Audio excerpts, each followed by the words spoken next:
it was Osler, who was one of the great physicians of the early 20th century, Sir William Osler, and he said, the physician who only knows the medicine of his time doesn't even know that. But we have such a tendency to have such narrow vision that there is so much that's being taught that, and as we find new things, some things drop off. So autohemotherapy is no longer taught in school. The concept of focal infection is no longer taught in school because these have dropped off. So we have to, hopefully take a broader perspective and understand why bloodletting was so important, that maybe the principle is 90% of it is the same, possibly. And this is I feel this, that for the most part, the principle underlying bloodletting, which I believe was effective, I believe is the same principle that underlies acupuncture. That's my belief. Okay. Dental Roots of Sepsis, and I want to thank Dr. Will Morris for this title. Not that he didn't come up with it, but it was while putting together, I had this just focal infection, but I thought while I was thinking about what might be a better title, this one came up while I was preparing this material for this presentation, so we're happy about that. And here's a little bit on the historical background. The concept of focal infection, the connection between teeth and disease, goes all the way back to the 7th century BC. Ashurbanipal of Assyria. His physician, he was bawling on his physician because he had these aches and pains, and the physician said, you see right here, the physician said, if you get rid of your rotten teeth, then you're going to get rid of your aches and pains. You don't understand Assyrian, but that's what it says. Hippocrates also referred to it. There's a book of Hippocrates, it's called Dentition. And I was reading that book, and I read the preface by the scholar who studied him, and he said, there's a very strange book here. He's talking about the breaking in of teeth, and he's talking about tonsils in children. He said, these things have absolutely nothing to do with each other. Well, but the concept of, in accordance with the concept of focal infection, they very much do, because these are the places where the oral focus forms and causes the other diseases. And in childhood diseases, particularly, the tonsils are implicated, like polio. The kids with bad polio, they had terrible infections in their tonsils. And but also teething is a very dangerous time for children, and both of these things, it's the same concept, that it's this environment, the oral environment, which has a lot of bacteria, it opens up into the circulation. There is a possibility of infection that leaves open from the inside to the outside, and so both in children and in adults, this is a thing to look for. Benjamin Rush was a signer of the Declaration of Independence. He became the greatest, the best known physician in Philadelphia by taking a group over the opposition of other medical people. There were a bunch of crippled, arthritic people, and he took out their infected teeth, and they all began to walk again for the first time. And this was what made him the greatest physician of his time. Austin Flint was a president of the AMA in 1868. He was talking about this same thing. He was talking about how trigeminal neuralgia was often caused by caries of the teeth. He didn't get into it to a great extent, but he did mention it. What was that? Trigeminal, it's something having, I may be pronouncing that wrong. That's the nerve that's responsible for innervating the mouth. Yeah.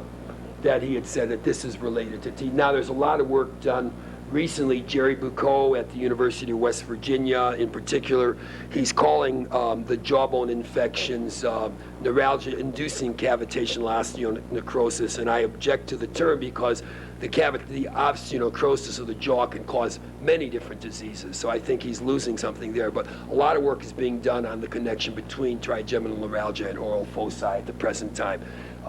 That's on the web at maxillofacialcenter.com, or you can find him if you look up cavitations in any of the search mechanism, Alta Vista particularly.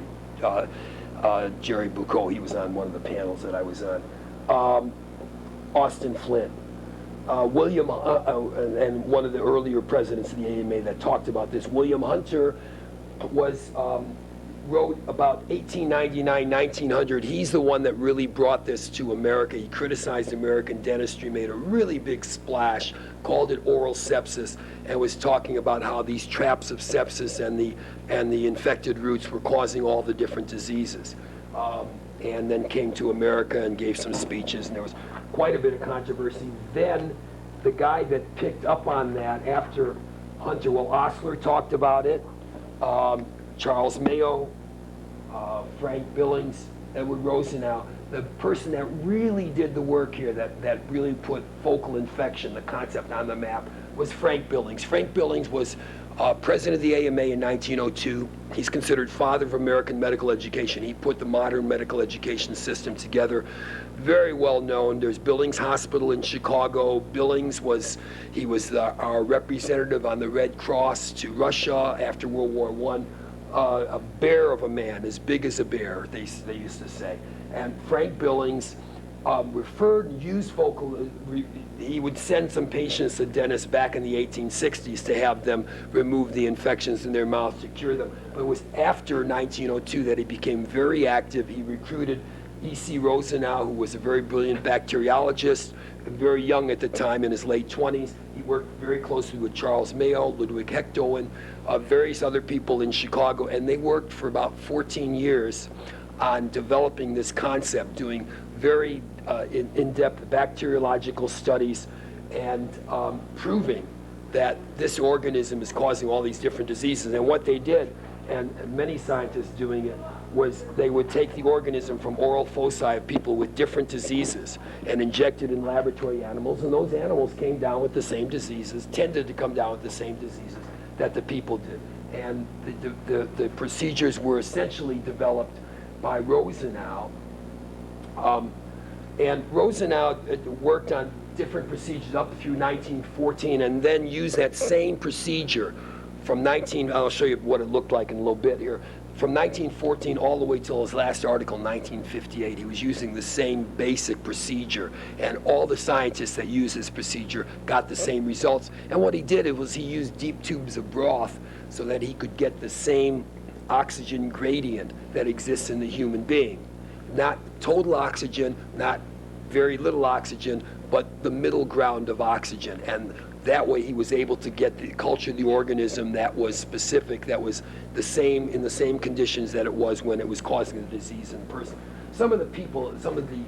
Walter Behring was president of the AMA in 1938 and 1934. In 1938, he said that Rosenau's work will probably, in the Journal of American Medical Association, said Rosenau's heresy will probably someday become the medical guide of the future. Hayden called Rosenau's contribution a fundamental contribution. Wilkie said it's strikingly true. Duke, in a book about focal infection, says that Rosenau's work almost revolutionizes former views. Roundtree talked about his vaccines, about how they worked miracles. They had people that were very, very ill, and his vaccines helped them. There was one other thing that Roundtree and somebody else described, was that Rosenau would take these, he'd had these a person with one of these ticks, a facial tick, or some kind of a facial tick, and he would take the organism from that person and inject it into a laboratory animal and set the person and the animal side by side, and people would come in and they would swear. I mean, it was so unreal that it looked like the person was mimicking the animal, but you knew that the person had that tick first, and they gave it to the animal with the organism.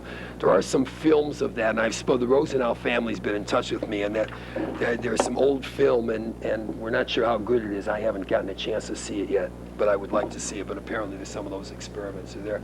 And these are some of the disease conditions discussed by Rosenau, and it covers the realm. One of the most interesting was the ones of violent criminality. When I saw that article and I spoke to about this to Scott Rosenau, what happened there, this was his cousin Oswald Rosenau was working in a prison, and they were doing a study on influenza and comparing influenza with some other diseases, and they noticed a really interesting profile. They would use neurotropic and pneumotropic bacteria, And they noticed with the violent criminal, there was some kind of an interesting profile that was developing, and so they did a special study of the violent criminals and found that there was a correlation here, that it was seemed to be some type of a nervous system intoxication that was causing this. And also, violent criminality, it's known that it is seasonal.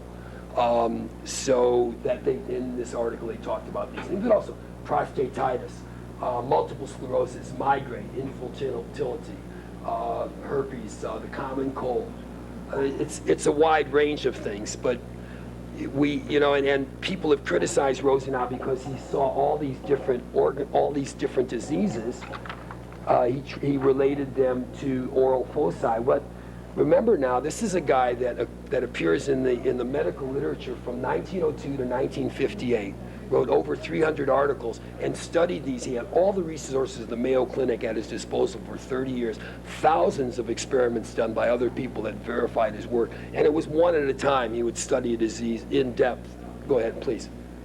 What season is violent criminality most prevalent in? I don't recall. I'll have to check the article. But there was something about the police statistics show that it peaks during a certain point and it goes down during a certain point. I think it's the summer season. We're taking nice vacations somewhere, don't we? Yeah, but that could be other reasons too, of course, for that. But I don't recall what it was. But what he was able to do was to correlate the degree of infection and also with those other variables. So he studied all of those things, and I can, if you're curious, I have the article. And I can give you the citation. It is at UCLA, the article itself. I don't have it with me. Well, I do actually. It's in the book. We can look it up. I have a book that has that in there. And here's what Rosenau did. He used serial delusions and found that in his first culture tube, he would actually go from here to there to there to there with a nitrile wire and just take a little bit. So it was very, very dilute. And he got the organism, the violent organ, the more virulent strains he would get right in as he moved toward the middle here. What happened with the early dilutions is the other bacteria would predominate, whereas the type of organism that he found that was the one that was really responsible for the problems at a lesser dilution, it would have a chance to really grow. Anyway, this was the method that he used, the oxygen gradients, where they had the full range of oxygen, and he could get them into an environment where they were no longer competing with so many of the other organisms. And then and he would even get to such dilutions that it seemed like it was impossible. You wouldn't even get an organism at those dilutions, but he was able to do it.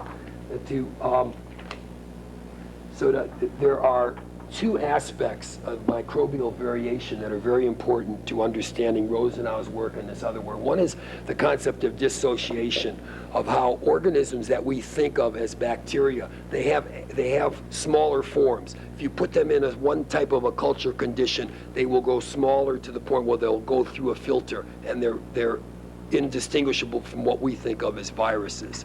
Or you take the viruses and put them in a different culture medium and they'll get bigger. So that this microbial variant, now there's work is being done on this in more modern times. They call it L forms of bacteria. There is work on how these forms are reversible. They will break down or they will come back up, and depending on the culture medium. So Hadley reviewed all the work from the 19th century. There was a lot of work even as of 1927, and Rosenau built on this. And the other is the concept of mutation. William Wary, who also preceded Rosenau, was able to take organisms that looked like what we think of as flagellating things, protozoan type things, and work them into stuff that looked more like an amoeba, and then work them back depending on the culture condition. So these two things, that the organisms that we think of as being, there's been quite a bit of controversy about this as well in the literature, as far as whether the types of organisms, whether they're stable or whether they vary. And the school of thought that says that they're stable pretty much predominates general thinking, but there is a great deal of evidence that they're not stable and they do vary. Here's an article here from Nature magazine, 1941, that shows a common bacteria that under the influence of penicillin, how it would break up, and then under other conditions it would reverse to its form. So this was some of the early work done on dissociation, and it also gives us cause to wonder that some of the drugs that we might be taking, it may help to combat a certain condition by breaking up the bacteria, but the organism, whatever form it's in, but it doesn't necessarily eliminate the organism. The organism may come back someplace else because it appears that the action, at least in some cases, is one of breaking them up into a form that they can come back. Rosenau used this analogy of one of his early articles on mutation, of how the different forms were like a hand where they would go from one to the other. And I drew out, actually did that, based on what he actually said, how we have the viridans would go back and forth with the hemolytic. This is by changing his culture conditions, he showed them one to the other.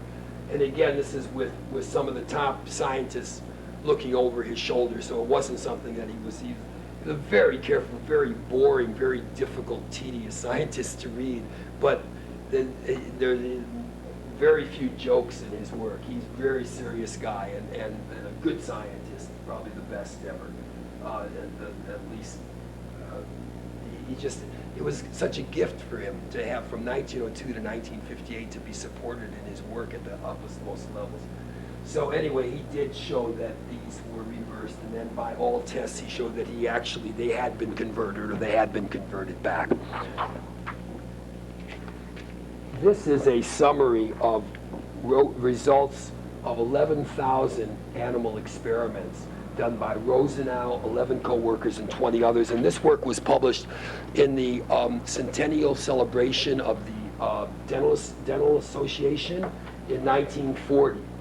And this is just a summary of all of the data where in the case of, for example, lesions in the stomach, 57% of the animals that were injected with organisms from people, oral foci, that had stomach diseases of the stomach, 57% of those had lesions in their stomach, in the animals, as compared to 6% that got an organism from other diseases, 11% with no systemic disease.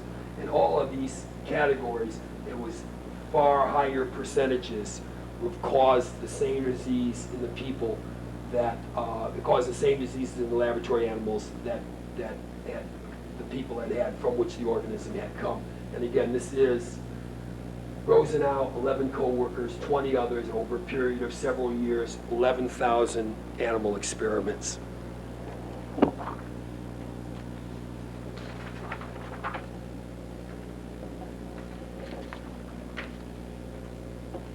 What Rosenau basically did is he fulfilled Koch's postulates. In the modern literature, some of the people have gotten away from it and are saying that we can't fulfill Koch's postulates, so we have to go in some other direction. But in fact, Rosenau did fulfill Koch's postulates. He showed that the microbe exists. He isolated it in pure culture. He injected it into susceptible test animals and created the disease. And he took it from those animals and created it in another generation.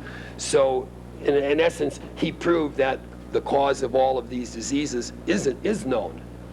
So the question, and we'll get into in just a moment, is so why are people ignoring Rosenau? We'll get into that. But just a word on physiology. Teeth are kind of bones, and I get into some discussions of this with dentists, and they say, well, teeth aren't bones. Okay, they're not bones, but they're a lot closer to bones than they are to rocks. Okay, they're a lot closer to bones than they are other parts of the body, and they are alive. They do have a circulation.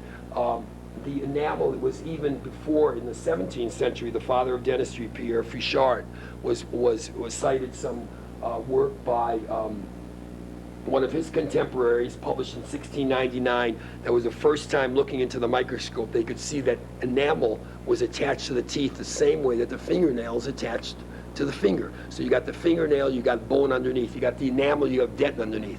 And then in the middle, you've got the bone marrow and the central canal. In the middle, you've got the central canal. The tooth is basically, essentially, the same as this last joint on your finger.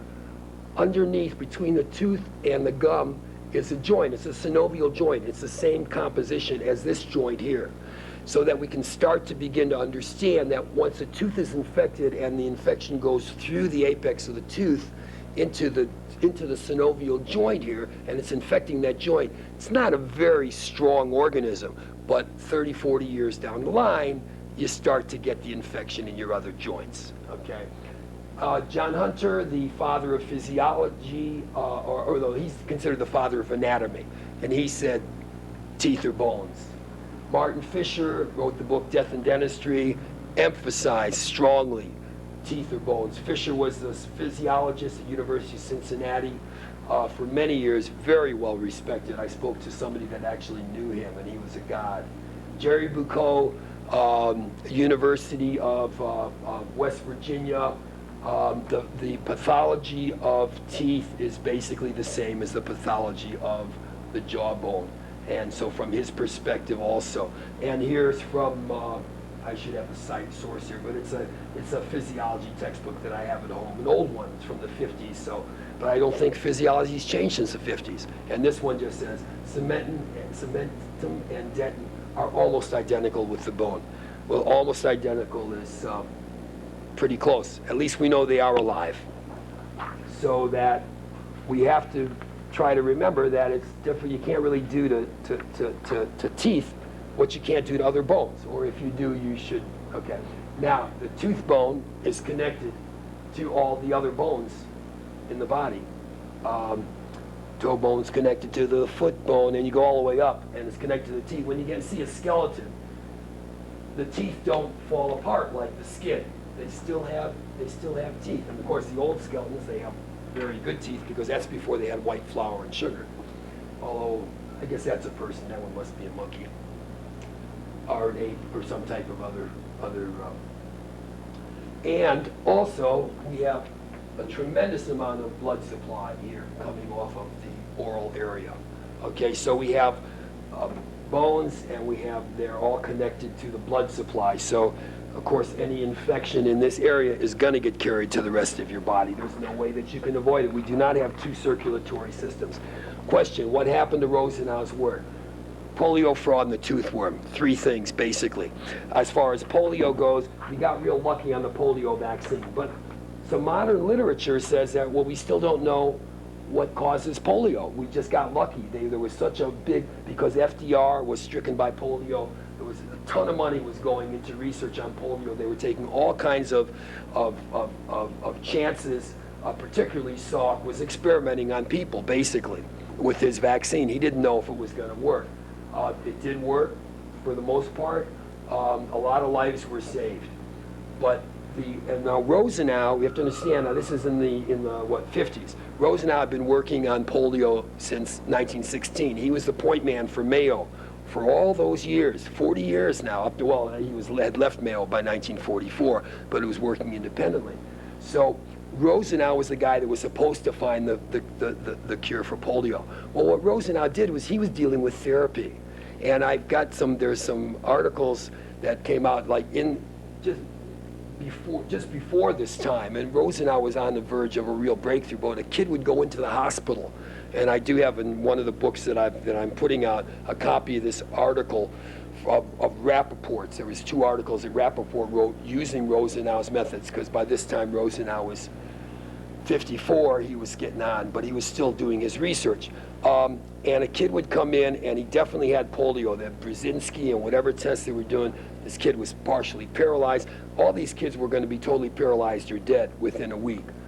They put massive, they used like 50 cc's intramuscularly in some of the larger kids of Rosenau's vaccine, polio vaccine.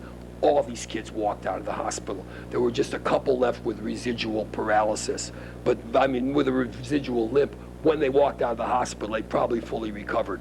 All these kids, every single one, walked out of the hospital with Rosenau's therapeutic vaccines. And he also, for family members, they got vaccines for prophylactic purposes. None of them got polio. So for the people that got Rosenau's vaccines prophylactically, no one got polio.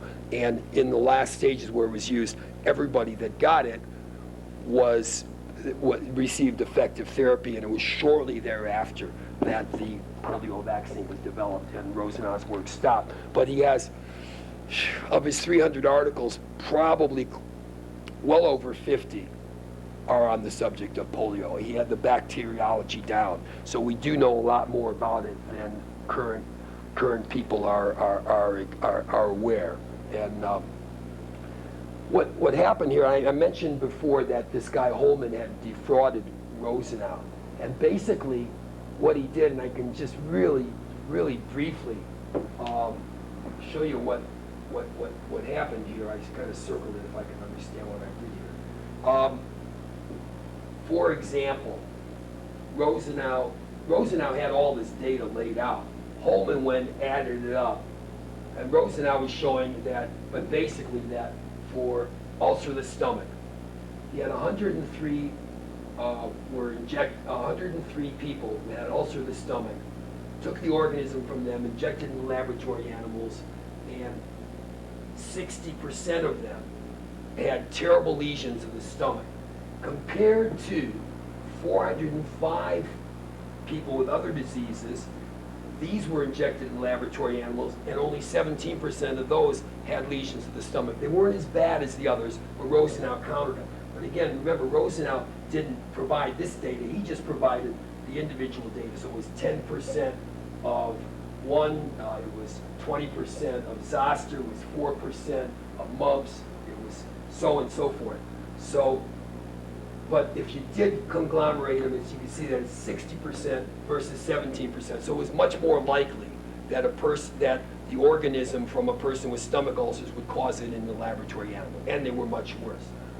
Holman came along, added these up, multiplied it through, took 17% of 405, and that's 68. Took 60% of 103, that's 62. Added those up, got 130. Took that 130 and said, and ignored all this other stuff. And Holman's data only said, his rearrangement said 130 animals were injected with people that were injected, 130 animals got stomach ulcers. Half of those came from people with stomach ulcers, and half came from people that didn't have stomach ulcers, so Rosenau didn't prove anything. Okay? That's what Holman did. He did it for all these categories. I figured he did at least 400 separate calculations to take Rosenau's table and convert it into something that was meaningless. That's what he did. And that was at the end of a 69-page article that was talking about focal infection and all the great history and all that. But he said, yeah, it's a great concept, but Rosenau did not prove that it's specific. He did not fulfill Koch's postulates. Okay, so that's the other thing. And then what happened after that is in the 30s and 40s, we have here, this is Holman's work, McNevin, Blaney, Appleton, Sharp, Grossman, Woods. These are the founders of root canal therapy.